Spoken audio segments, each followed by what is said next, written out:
next item, I'll throw it over to Derrick Kennedy, our traffic engineer. All right, thank you.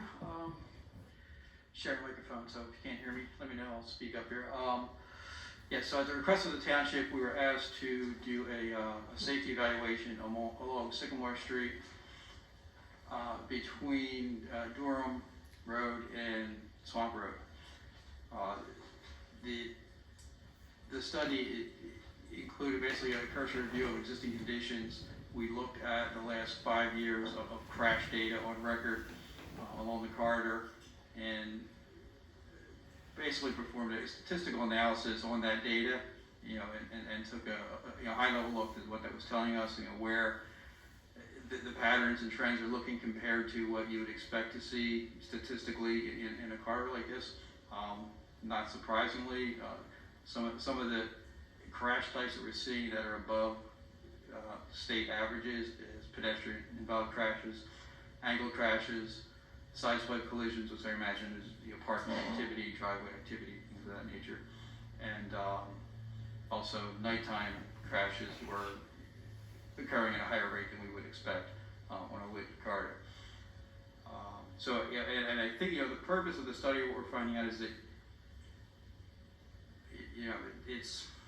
we're trying to look at statistics and know there's been opinions and people have input on what's happening out there, but we're seeing statistically from an engineering standpoint, we're building a case that yes, there is a problem. What's the problem? Trying to hone in on it.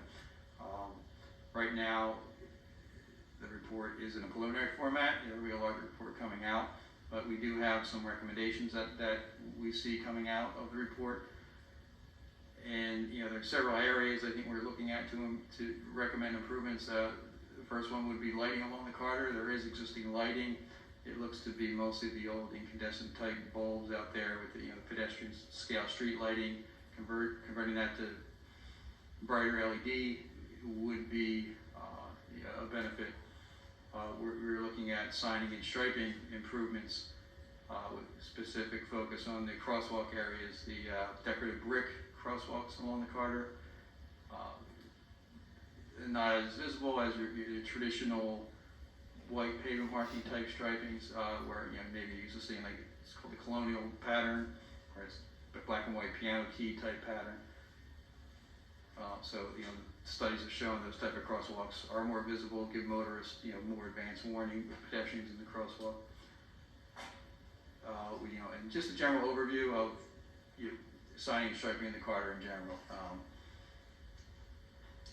Making sure things are uniform, new, signs are updated, and that type of thing. I think as we look at the recommendations, there's opportunities. There's PENDOT has grant opportunities, things like ARLI and Green Light Go. A lot of those are focused on safety improvements, traffic-related, signal-related improvements. There's excuse me. RRFB is what you call rectangular rapid flashing beacons. I don't know that we have any in the township here. It's basically a new application. It's push button activated warning device, so it's a little different than your normal, flashing yellow warning lights. The lights, they're more, I would say, similar to what you see on top of a police car with the random pattern flash. They're crosswalk applications, push button activated. That's something we can look at it, silo, or other unsignalized crosswalk locations along there. Typically they can be solar powered, they're low power draws.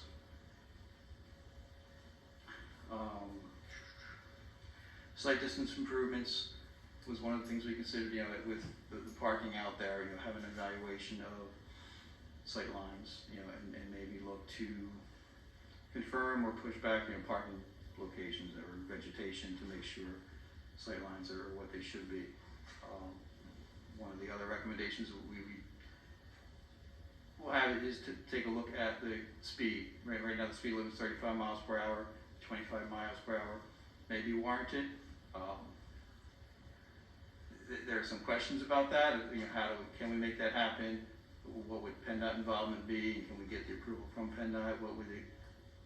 We would have to, I believe, do a study, to look at it. go to PENDOT. Right now, if you go north of Durham Road, it's 45 miles per hour. There's requirements for step down to 45 to 25 that would put us into, the PENDOT realm. So even though we're a local roadway in Sycamore, we would have to make some adjustments into the PENDOT area to make that happen.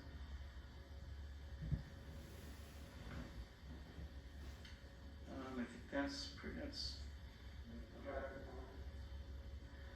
so traffic, if we were to reduce to 25 miles per hour, that would open up some more options as far as traffic calming with the lower speed.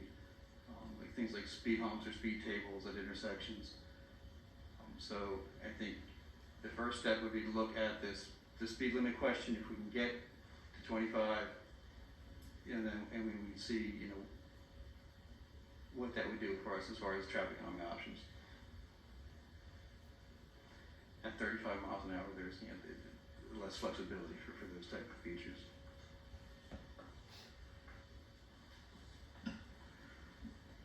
Anything else, Mr. Kennedy? I have a couple of questions for you. No, go ahead. You list the types of crash data, the pedestrian involved, angle collision, sideswipe collision. What are there others? Or does that cover everything? There are others, yes. There was, I believe, a total of 42, total crashes. I don't have the breakdown in front of me. I know our full report will cover that. Mm-hmm. But yeah, there was a typical mix. There was, obviously the pedestrian crashes, the rear ends, and there's always the other classification. Just anything debris falling off of the truck, mechanical issues. So a tree limb falling down, or maybe just property. Just a car hitting the curb or something. Right. Wouldn't come in as a collision. Okay. I had a question about an abbreviation in number 3. It's MUTCD. Yes, so MUTCD is the Manual of Uniform Traffic Control Devices. So that's a federal document that basically mandates and sets rules for all the signing and striping, signal operation requirements. So it's a federal document. Every state's required to follow that. Okay. So, Manual of Uniform Traffic Control Devices. devices. Thank you.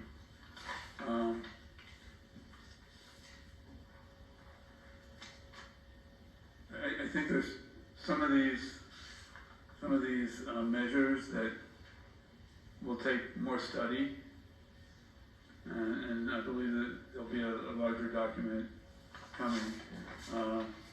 So there's some of these things that would be like on the back burner, and a couple things that would be more in the front burner, and we could look into more quickly. Right. Yes, I think so.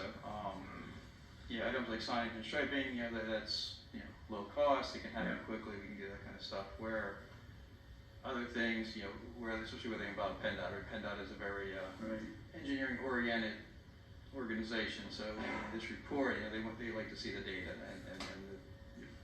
Right. So I kind of highlighted 1, 2, 3, and 5 as being maybe things that could happen without PENDOT, and then since PENDOT's in number 4 and PENDOT's in number 6 and number 7 depends on number 6, then I'm looking at like 4, 6, and 7 would be things we'd maybe be putting on the back burner.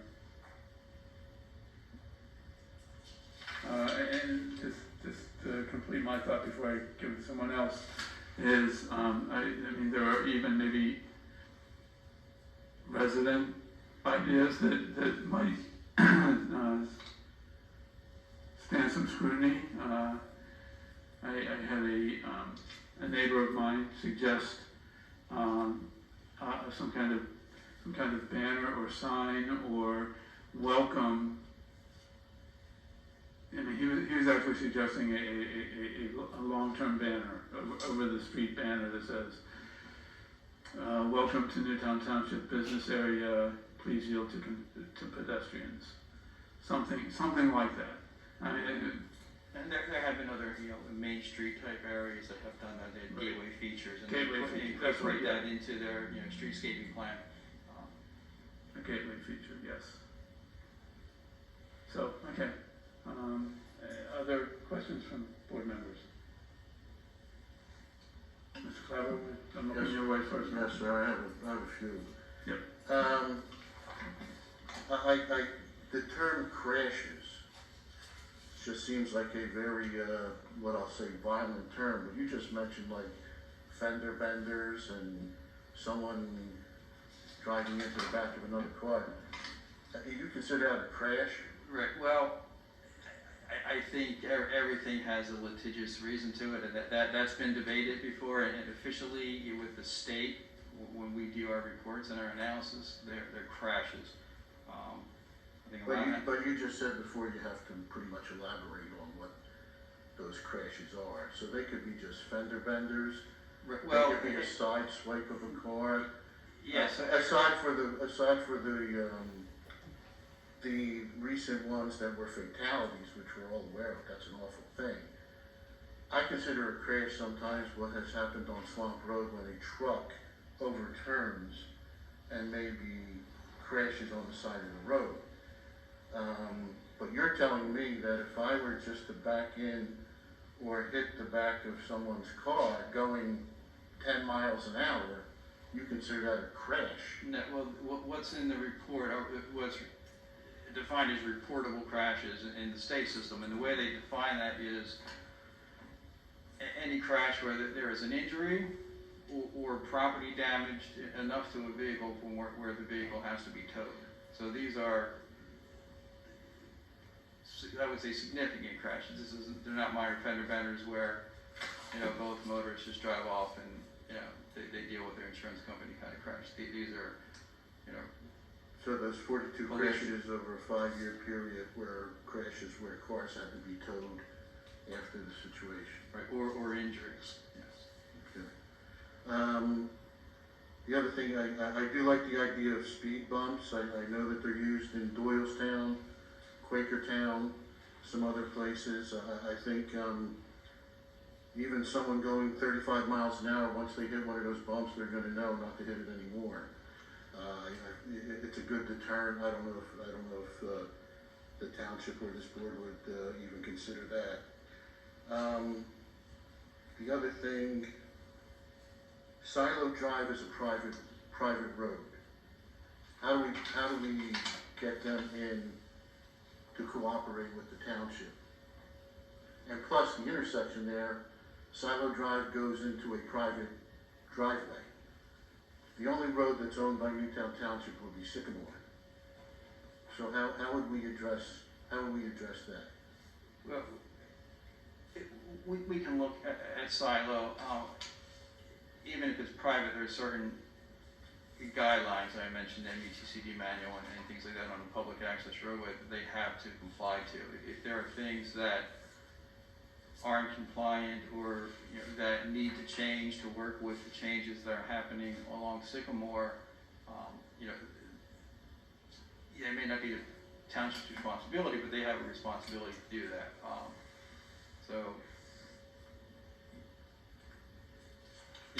We can do our best, I would say, to educate them on what the requirements are, and for as far as signing and striping and how that driveway should operate. Now we control the speed limit on Sycamore Street because it's a township road, correct? Correct. Okay. But coming down 532 from the other direction, I'll say from Washington Crossing area, as you said, it is 45, 35, 25. Is that something that we would have to get PENDOT to work on in regards to adjusting that speed limit? Right, so that step down from 45 to 25, if it were to happen that way, would require changes along the PENDOT roadway for signage and advance warning of the speed reduction. Yeah. I just have one more thing. In the past, we've tried those, what I'll call sandwich signs. that say stop for pedestrians in the crosswalk, in which we know that some of those crashes may be cars hitting that sign and then taking you out. But has it ever been explored to actually bolt a sign into the roadway that may say, you know, stop for pedestrians in the crosswalk? And the reason I'm saying that is because it's a steady structure, a strong structure, and again, the deterrent would always be, God forbid, a car hits into that. We're gonna know, and they're gonna know that they just hit a hard structure. Has that been ever done anywhere else, or is that a possibility to, again, bolt something, almost like a short stop sign into the ground? Right. No, I would say that the inclination of the regulations and rules is to have what we call breakaway mounting and reduce the impact. So, you know, from a safety perspective, it's better if the vehicle hits it, that it breaks loose and goes away, rather than being a fixed object and potentially cause damage beyond what it would otherwise. So it would not be advisable as far as the regulations to have something within the middle of the road be considered a fixed object. Okay, thank you, I appreciate it. Mr. Mackey? Yes, I agree with Mr. Fisher that there are some things in here that we should do immediately. And a lot of it has to do with the visibility of the crosswalks to cars, no matter what speed they're going. These crosswalks are very difficult to see. You suggested the piano striping, which is typical, and it would be a very easy matter. It could be done maybe even tomorrow, painting those stripes across the bricks. Is that correct? It's pretty easy to do? Correct. So that's number one. Number two is the lighting. You mentioned the overhead lighting. People have come to me and complained about it's very dark over there, and I've experienced that myself at night. And better overhead lighting. You mentioned LED street lighting. Now, does that require that our whole street lighting infrastructure be converted to LED? I couldn't say for sure. I know most manufacturers of street lighting have essentially replacement kits for just the luminaire. The lighting out there doesn't look that old. If we can identify the manufacturer and the make, we can look into that, and there's probably a conversion without having to replace and rewire and you know, do all the things that would come with, you know, a full upgrade. And Mr. Calabro mentioned these signs that go in the middle of the road, which I know our chief of police has been trying to get donations or money for, and Mr. Lutz from the Green Parrot has come forward with $7,500. I was under the impression that that money may be able to be used for those items, and right away, pretty soon we can get those. I would be in favor of that. The other things that people have discussed involves the specific silo drive, and one of the other things was stop signs. Like at the silo drive coming into North Sycamore, it's very difficult to make a left and a right turn because of limited sight visibility. The cars parked on the street. There may be a possibility to prevent, to get more sight visibility. Is that a possibility there? Yes, it is. I mean, that's something that I think we can look at. I don't know if that has caused any pedestrian, crashes and dog crashes. And the other point in that line, if the speed limits are reduced to 25 miles per hour, those requirements become less. So the required sight distance at 25 miles an hour, a little bit less than it would be right now at 35. Well, I read the study you recommended to me about the types of crosswalks and their visibility. The types that we have are called, from that report from the U.S. Transportation Authority, is transverse. Those are those two lines that surround the bricks. That is the least visible, according to this study. The most visible is the piano striping that you mentioned. And the report mentioned that at 30 miles per hour, that gives motorists 8 seconds more visibility for upcoming crosswalks. 8 seconds is a long time, actually, when you think about it. And so just by doing that immediately, as soon as we can, would, I think, be a great improvement, plus the signs that the chief had recommended that we purchase. And the other things, I think we should, as Mr. Fisher said, we should take up as soon as possible. And then the other things that you mentioned, such as the flashing lights, I think that, you know, at certain intersections might be a good idea.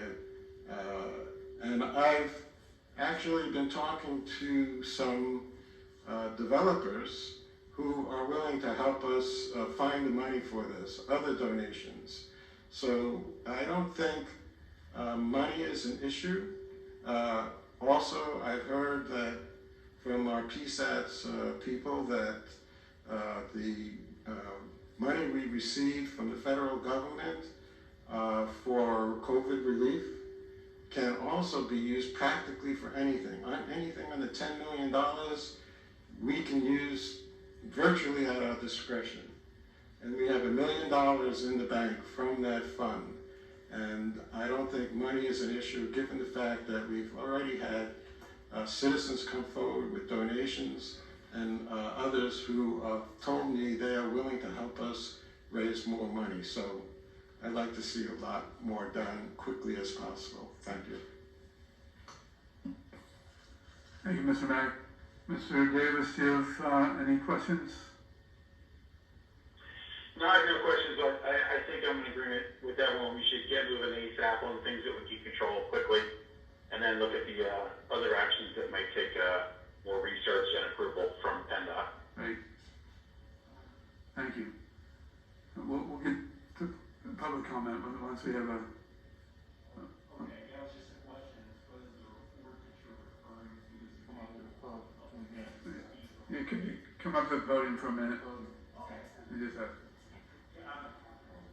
Sorry. Okay. Yeah, my name's Don Hayden. I live on 189 North Chancellor Street in the borough. I just had a quick question. With the report you're referring to, is it available to the public? Or will it be? I mean, you're referring to numbers on a sheet and what we'll wait on and what we won't wait on. I think anything... Right now, it's a work in progress. Yeah, this is a preliminary report Okay. from the engineer to the board. The board needs to consider it, digest it. If action is ultimately taken on these issues based on the report would be a public document available via right-to-know request. But right now, it's a pre-decisional internal document of the board. Okay. Well, we only received this memo, which he already read out loud, everything that's practically in here, so it's Okay. on the record. Yeah, just as a member of the public, I'm trying to follow what we're thinking about doing immediately and later, and referring to number 1 and number 7. It's kind of hard to follow. So Maybe before I frame the motion, or if, you know, I'll read those. thank you. That would be helpful. Okay. Appreciate it. All right. I did have one other question that occurred to me. There are some possible signalization measures that could be taken. That's even more intense than what we have in our 7 measures here. Is that correct? Yes, correct. Even on a local roadway, any signal, anything that has power, you know, signal indications will require a PENDOT permit. So there's an extra step that, not to say we couldn't do it, but it would involve, it involves other agency approvals. Not listed here on this. So those signalization ideas aren't listed here, except for maybe that rectangular rapid flashing beacon. But, okay, good.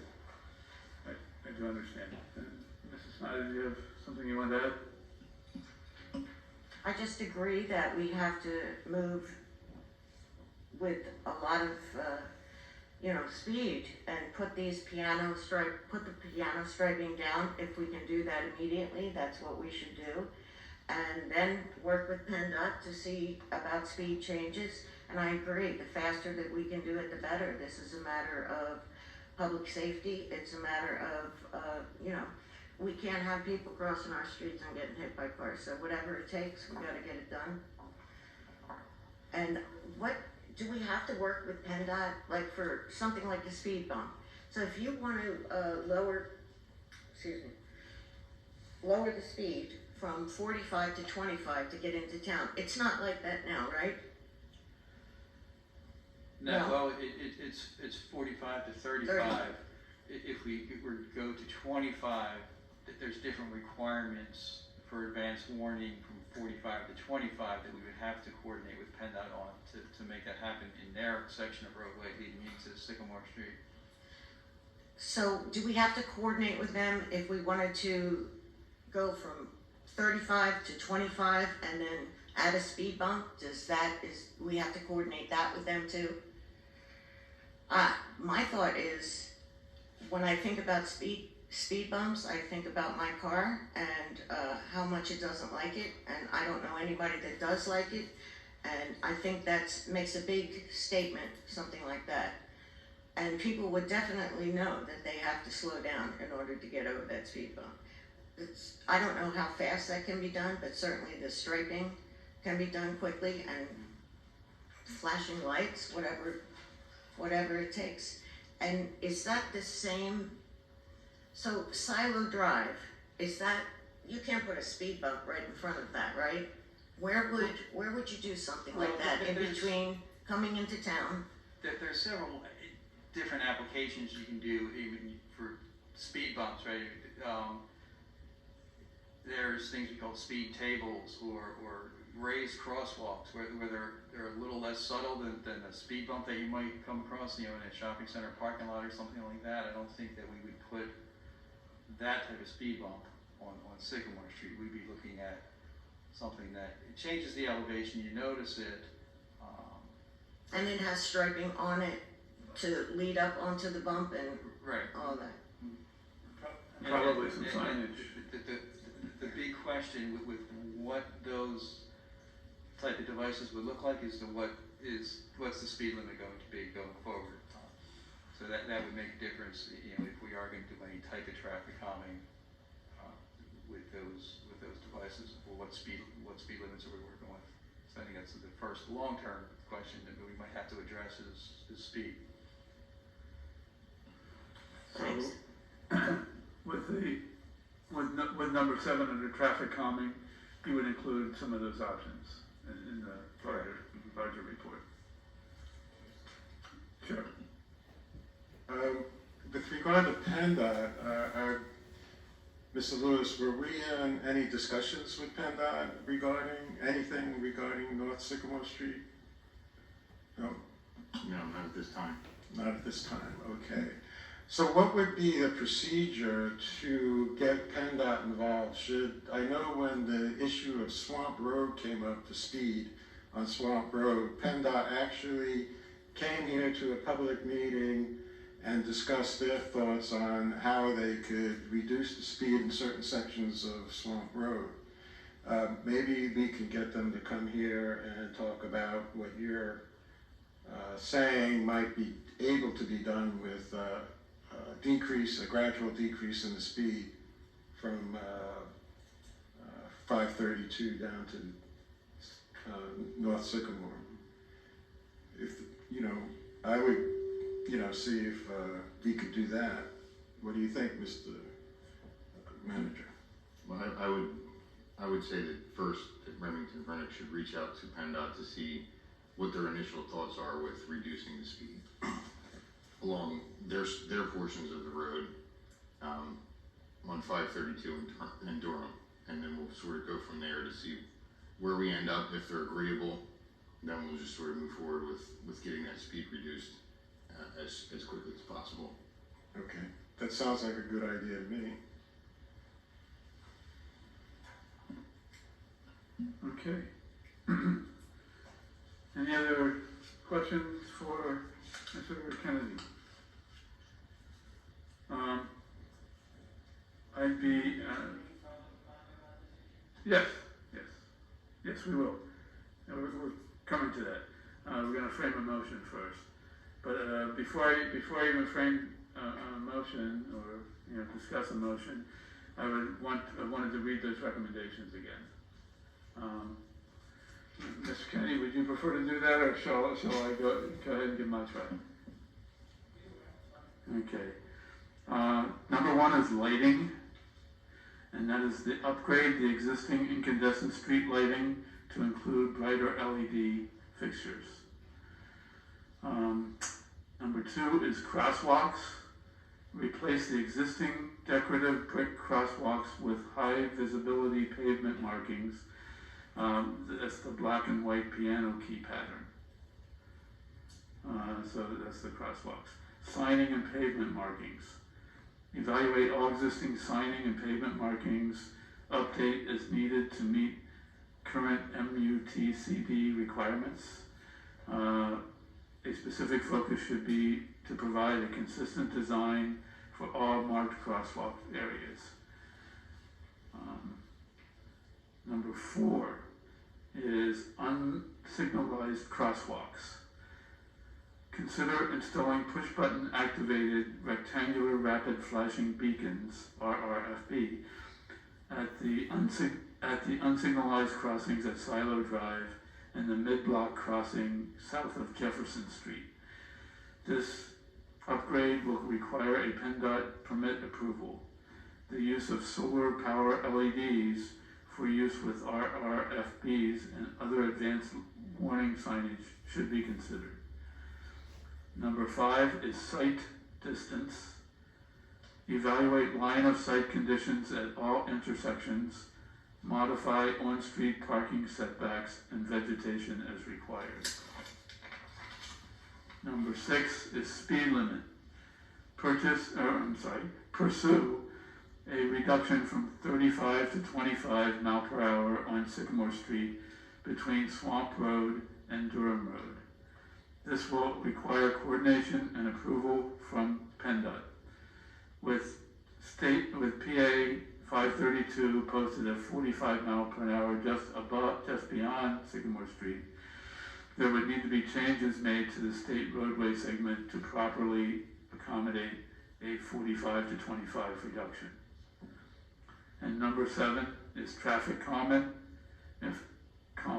If the posted speed limit is reduced to 25 mile per hour, traffic calming devices such as speed tables or raised sidewalks could be considered along the corridor and at unsignalized pedestrian crossing locations. So those are the options that we're looking at least for the time being. I would like to propose, if I may,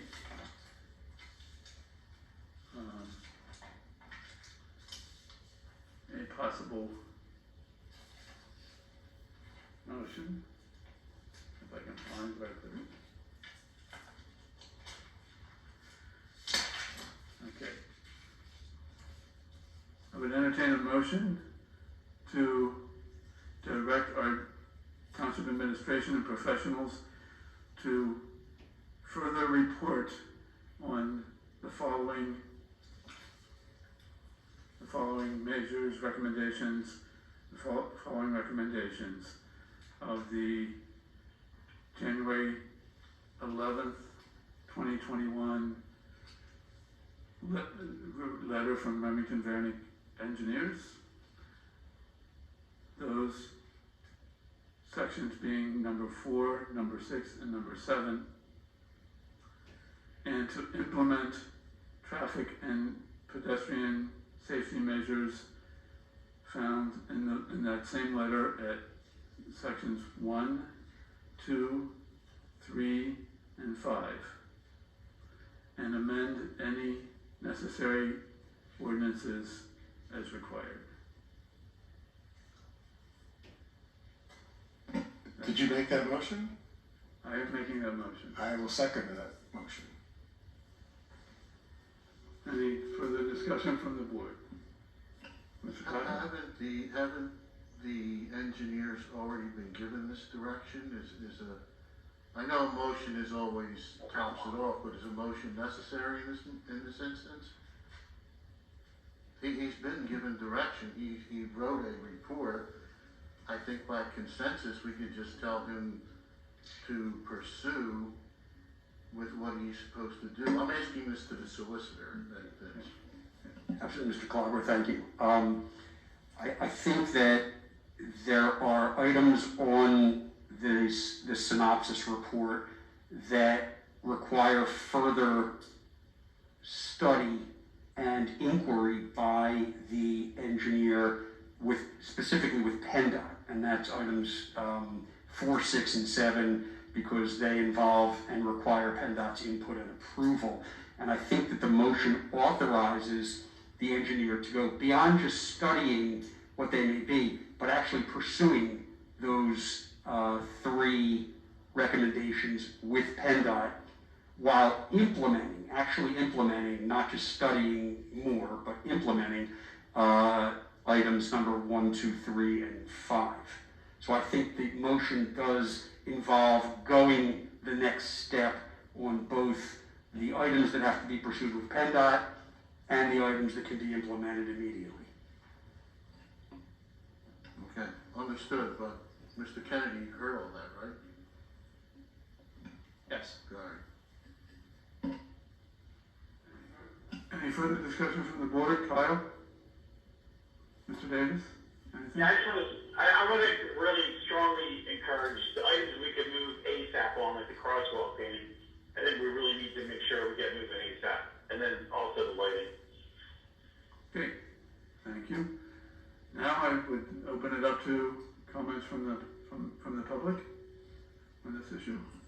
Please come to the podium and state your name and whereabouts in the township you are located. Thank you, Mr. Chairman. I'm Terry Christensen, 67 Kirkwood Drive. I travel with my guide dog, Twain. Mr. Social Butterfly. In early July 2015, this issue is important to me. In early July 2015, I was traveling with Twain's predecessor.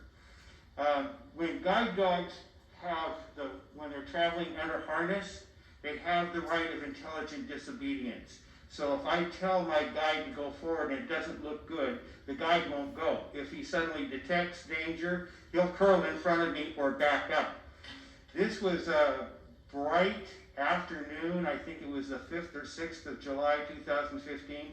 I was crossing from the southwest corner of Silo onto Sycamore, wanting to cross onto the east side of Sycamore.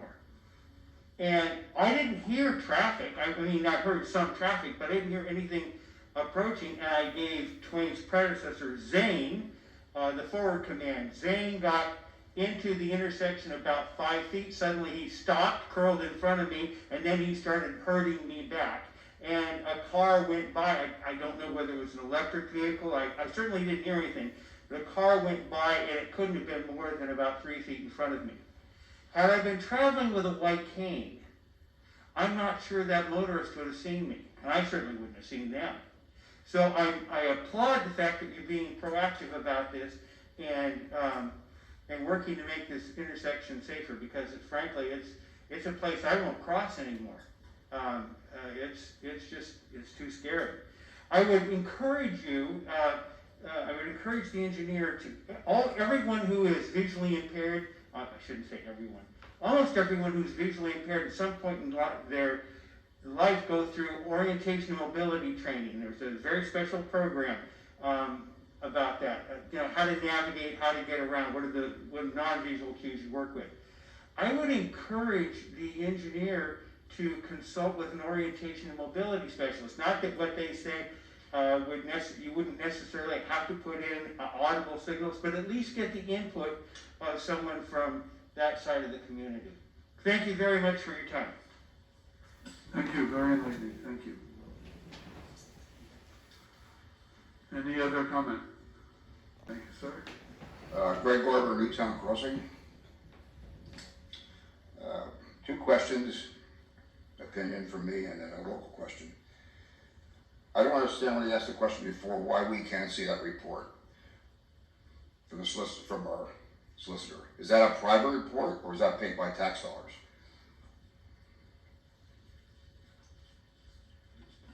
The question is, why can't we see the report? It is categorized, it's categorized by the law as a pre-decisional document. It is a report that is not disclosable under the right to know law. I'm just telling you what the law is. You can agree with the law or not. That comes out of Harrisburg. But this is the way a document such as this is classified at this point. Honestly, I don't agree with the law. I understand that. If we pay for it, we have a right to see it. You tax us whatever way it comes from out of my pocket, your pocket, we paid for it, we should see it. You're certainly I understand your answer. But you're certainly free to submit a right to know request. Depending who asked the question from politically, make it take 6 months or a year, or it can be done in a week. Well, there's rules about time limits for responding. Who makes the rules? That would be the state legislature as well. Yes, the government, not the people. Correct. Second one is COVID money. We just had an 89% tax increase in Newtown. Okay, right? Percentage correct? The local tax? In, It's 89%? 2021, yeah. Anyway, Yes. whatever percentage it was, okay? Now we have COVID money. We don't seem to know what to do with it. We're struggling to find ways to spend it. Now I hear a little bit like it can be spent almost any way you want.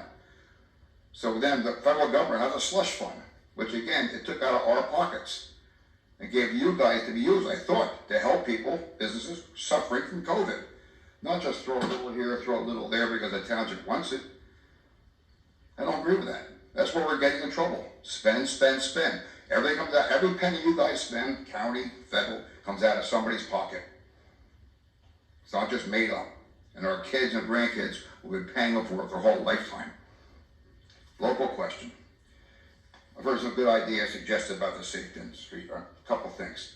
Why do we have a problem there on Sycamore? Because of all the new businesses? Did we have a problem 25 years, 30 years ago when just Tanner's was there? I think this is a business problem that was caused by these new businesses coming in.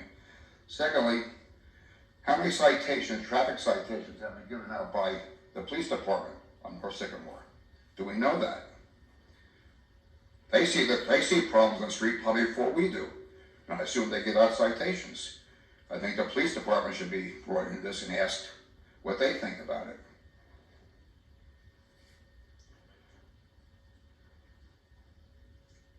So that's basically about it.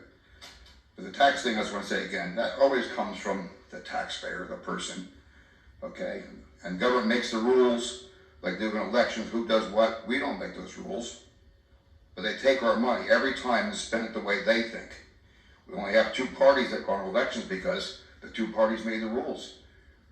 We don't have many independents running. That's because the guys in power make the rules. They don't ever ask us, very rarely. Locally, got better response. Locally, I get paid bigger taxes too. So I credit you guys a little bit, John. I do appreciate what you do online. Gives me access, gives me time to think, bring questions in here. But otherwise, you guys represent the people. All government's supposed to represent the people, not the ideology from the left or the right. Okay, a little swinging is good. The boys are more mixed now, which is good. Seems to be a lot fairer. Years ago in our association, Newtown Crosswalks, one guy used to always vote no. And the board members got frustrated. I tried to be an optimist. I said, no, that's a good thing.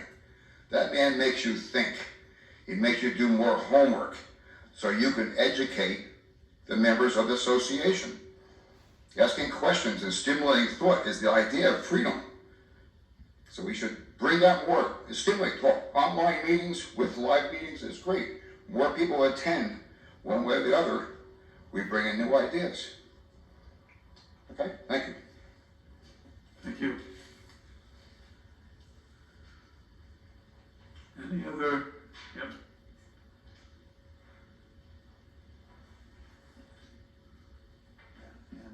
as a resident of the borough, I'm not sure what my standing is here, so, opportunity to make comment or no? There is. Okay. Especially if there was no line of. Yeah, okay, thank you. Well, first of all, I want to thank the Board of Supervisors and all the associated officials and authorities for undertaking this. John, I particularly want to thank you for your initiative on this. It is a critically important issue, and as somebody who spends a lot of time walking in the borough and walking from the borough to the shops in Village Center and back, supermarket, etc., it's a common problem. And if I could, particularly at the intersection at Silo and Sycamore, I want to give you kind of a ground level view of what that looks and feels like anytime between 9 and 6 on any day other than Sunday. If I'm on the west side of Sycamore Street and I'm looking to cross to the east side, first of all, I'm standing at the edge of the curb and I can't see the traffic that's coming south on Sycamore Street. I have to take 2 steps into the crosswalk to actually see the cars that are coming south on Sycamore.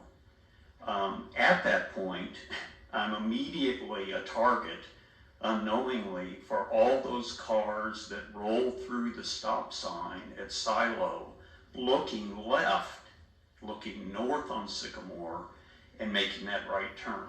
Okay, I'm already standing in their path, but I have to do that to be able to see the cars that are coming south on Sycamore. At the same time, I'm dealing with a car that is turning left onto Silo, and I can't see whether the person beyond that that's going north on Sycamore can see me. Okay, so I step into the crosswalk 2 steps to take a look north on Sycamore, roll through the stop sign, turning right, I'm a target immediately. If I survive those 2, I go to the middle of the crosswalk where the person who's turning left is stopped. I have no idea whether the person who's going north on Sycamore sees me or not. 1, 2, 3, and 5, I think the ones that you identified, getting started on immediately, that's a great start.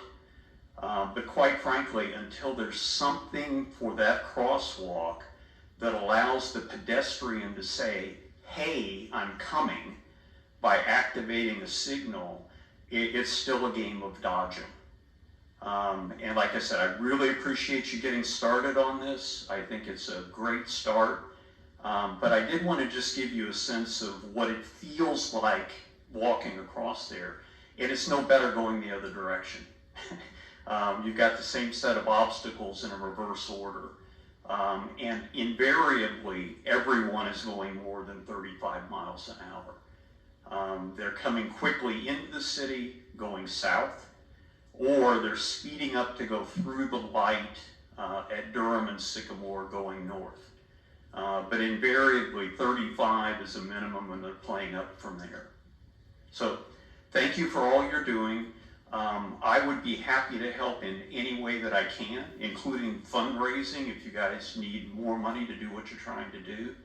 But it really is a critically important issue. Thank you. Thank you.